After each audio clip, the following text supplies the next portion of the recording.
오늘 시편 150편, 시편의 마지막 장입니다. 드디어 시편의 대장정의 정상에 도달했습니다. 그동안 매일 새벽 이 시편의 전체를 꾸준하게 묵상할 수 있도록 시간과 건강을 허락하신 하나님께 진심으로 감사드립니다. 오늘 본문은 마지막 시편답게 온통 찬양하라로 가득 차 있습니다. 6절로 된 시 가운데 찬양하라는 말이 13번이나 나옵니다. 매 절마다 2번 이상 들어있는 셈이지요. 특별히 영어나 원문을 보면 이러한 면이 더욱 두드러집니다. 프레이즈가 행마다 맨 앞에 나와서 온통 찬양하라, 찬양하라, 찬양하라. 마치 콧물 터지듯이 밀려드는 모습이 시각적으로도 그대로 드러나고 있는 것입니다. 신약 성경에도 이와 비슷한 성경이 있지요. 바로 에베소서 1장 3절 찬송하리로다 하나님 곧 우리 주 예수 그리스도의 아버지께서 그리스도 안에서 하늘에 속한 모든 신령한 복을 우리에게 주시되 하고 시작되는 14절까지의 말씀입니다. 우리말 성경엔 여러 문장으로 나뉘어져 있습니다만 헬라어 원문은 한 문장입니다.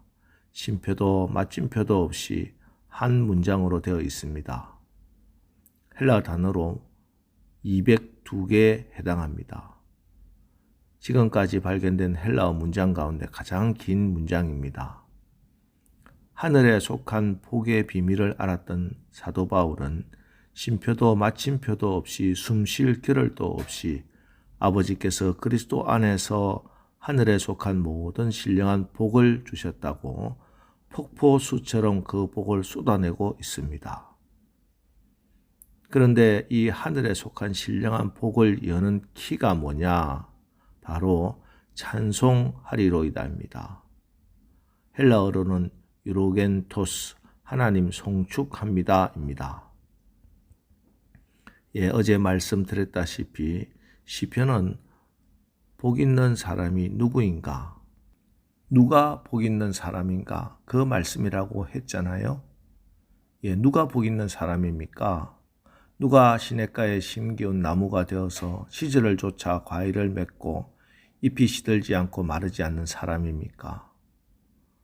오늘 그 복을 받는 비밀 열쇠를 마지막에 다시 알려주십니다. 바로 할렐루야, 하나님을 찬양하는 것입니다. 복 있는 여러분, 언제 어디서든 찬양합시다. 1절 할렐루야, 그의 성소에서 하나님을 찬양하며 그의 권능의 궁창에서 그를 찬양할지어다. 성소에서도 찬양하고 궁창, 즉 하늘에서도 찬양하라고 하십니다.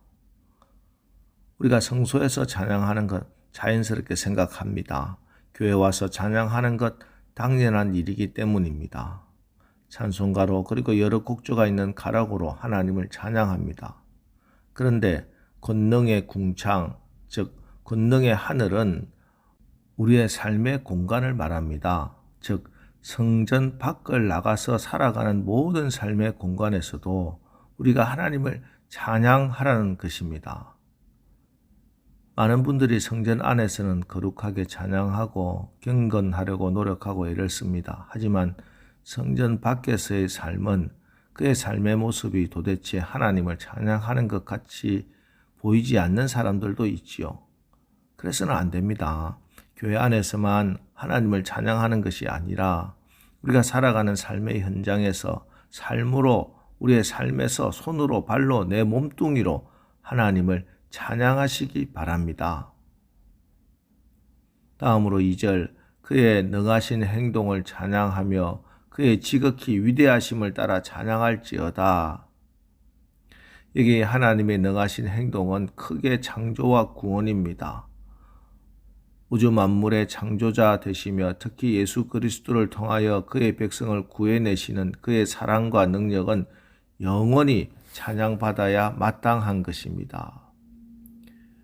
그래서 우리의 찬양의 제목은 항상 2가지로 요약됩니다. 계시록 4장 11절 우리 주 하나님이여 영광과 존귀와 능력을 받으시는 것이 합당하오니 주께서 만물을 지으신지라 만물이 주의 뜻대로 있었고 또 지으심을 받았나이다. 와 에베소서 1장 3절로 6절 찬송하리로다 하나님 곧 우리 주 예수 그리스도의 아버지께서 그리스도 안에서 하늘에 속한 모든 신령한 복으로 우리에게 복 주시되 곧 창세전에 그리스도 안에서 우리를 택하사 우리로 사랑 안에서 그 앞에 거룩하고 흠이 없게 하시려고 그의 기쁘신 뜻대로 우리를 예정하사 예수 그리스도로 말미암아 자기의 아들들이 되게 하셨으니 이는 그 사랑하시는 자 안에서 우리에게 거저 주시는 바 그의 은혜의 영광을 찬미하게 하려는 것이라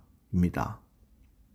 창조는 하나님의 전능하심을 나타내고 구원은 하나님의 사랑을 드러냅니다. 우리가 늘 자연 만물을 보면서 하나님을 느끼고 그리스도를 통하여 구원의 은혜를 잊지 않는다면 우리의 삶은 찬양으로 가득 찰 수 있습니다.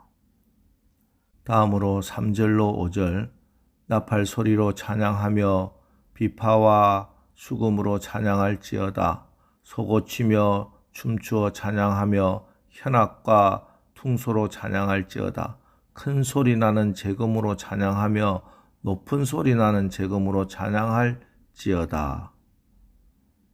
그 옛날 이 시편이 기록될 당시에 하나님을 찬양할 수 있는 모든 악기를 여기 다 적어둔 겁니다. 제가 중고등부 때 한 40-50년 전만 하더라도 교회 본당에 드럼을 치는 것, 일렉트릭 기타로 연주하는 것이 논란이 되었습니다. 사단의 도구라고 악마의 도구라고 해서 어떻게 하나님의 성전에서 이 거룩한 성전에 피아노 오르간 아닌 다른 도구로 연주할 수 있느냐 그렇게 주장하는 분들이 계셨어요. 자, 그런데 사실 하나님 찬양하는데 도구가 무슨 문제가 되겠습니까? 하나님을 찬양하는 데는 그 어떤 것이라도 하나님을 찬양하는 도구로 사용될 수 있습니다. 이게 성경에서 말씀하고 있잖아요. 그 옛날 시편이 기록될 당시에 큰 소리 나는 제금, 높은 소리 나는 제금, 사람들의 귀에 거슬릴 수도 있습니다. 하지만 그 모든 것은 하나님을 찬양했기에 선한 도구가 되었습니다. 모든 악기도 그렇고 여러분 목소리도 마찬가지입니다. 아름다운 목소리 가진 사람도 있고 사람들 듣기에 편치 않은 목소리도 있어요. 심지어 후두함을 알아서 기계음 내는 소리를 가진 사람도 있습니다. 그러나 그것은 전혀 문제가 되지 않아요. 내가 어떤 소리를 내든지 우리가 하나님을 찬양하고자 하는 바른 마음, 진실된 마음만 가지면은 우리는 하나님을 찬양하기에 합당한 사람들, 복 있는 사람들이기 때문입니다. 전에 사역했던 교회에서 후두함을 앓고 회복하신 권사님을 신방한 일이 있습니다. 그분은 기계에 의존해서 소리를 내기 때문에 그 목소리가 사람의 소리가 아니라 마치 로봇이 말하는 그런 소리였습니다. 그런데 신방을 받으면서 저에게 지금 찬양을 많이 하고 싶다는 거예요. 깜짝 놀랐어요. 왜냐하면 이분이 원래 찬양을 안 하기로 소문이 난 분이거든요. 제가 놀라서 찬양을 할 수 있느냐 했더니 할 수 있다는 겁니다. 그래서 나 같은 죄인 살리신 주 예수보다 더 귀한 것은 없네 등등 몇 곡의 찬양을 함께 불렀습니다. 그리고 제가 왜 이렇게 찬양을 많이 부르기를 원하느냐 했더니 이분이 자기가 원래 타고난 음치여서 알다시피 예배 시간에도 찬양을 부르지 않았고 속회에서 특송한다고 해도 나가지 않았는데 그런데 이번에서 시편을 다 통독하는데 오늘 시편 150편 마지막 장 마지막 6절에 호흡이 있는 자마다 여호와를 찬양할지어다 할렐루야 이렇게 시편이 끝나는 것을 읽고 크게 깨달았다는 겁니다. 호흡이 있는 자마다 여호와를 찬양할지어다. 노래를 잘하는 자마다 찬양하라 한 것이 아니고 호흡이 있는 자마다 하나님을 찬양하라 하셨는데 지금 자기가 아직 호흡이 있는데 음치라는 핑계로 지금 목을 수술했다고 하는 그런 핑계로 찬양하지 않은 거 회개했다고 합니다. 그리고 지금은 아프고 목소리를 잃었으나 그래도 호흡이 있으니 하나님께 찬양할 수 있는 한 찬양하겠다 결심한 겁니다. 제가 신방하고 위로하려고 간 신방이었는데 오히려 제가 더 크게 은혜 받고 더 큰 위로를 받았습니다. 오늘 시편의 결론입니다. 6절 말씀 우리 함께 읽겠습니다. 호흡이 있는 자마다 여호와를 찬양할지어다. 할렐루야. 이제 시편을 마감하면서 다시 한번 내가 복 있는 사람이라고 하는 이 정체성을 확인하시고 특별히 오늘부터 영원까지 우리의 찬양을 받으시기에 합당하신 하나님을 찬양하시기를 주님의 이름으로 축원합니다. 기도하겠습니다. 하나님, 오늘까지 새벽마다 시편의 말씀을 주셔서 감사합니다. 이제 날마다 시편의 기도가 우리의 기도가 되게 하시고 시편의 응답이 우리의 응답이 되게 하시고 시편의 찬양이 우리의 찬양이 되게 하옵소서. 그래서 우리가 복 있는 사람임을 날마다 확인하고 체험하고 간증하고 증거하는 삶을 살게 하옵소서. 예수님의 이름으로 기도합니다. 아멘. 자, 이제 시편에서 말씀하는 복 있는 사람이 바로 나임을 확인하고 특별히 감사와 찬양이 끊어지지 않는 우리의 인생이, 우리의 가정이, 우리 교회가 되게 하옵소서. 오늘 말씀 붙들고 우리 합심해서 기도하고 나가겠습니다. 우리 기도하겠습니다.